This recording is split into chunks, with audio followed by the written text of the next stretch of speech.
Yakobo manatu wachinyengoyo wangenga mambo ake kuti ninetu Esau mwana wangu. Esau analila abambo ino abambo anga na bwela nayo nyama mola nile moje topinde Esau koma mao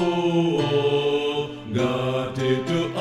Yakobo wera mana wanga wera pafope kusesite. Esau analila abambo ino abambo anga na bwela nayo nyama mola nile moje na peza tuwenzi la topanolo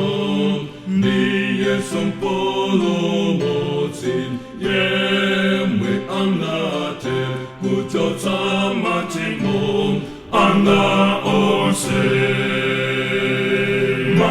machimo anizuza ine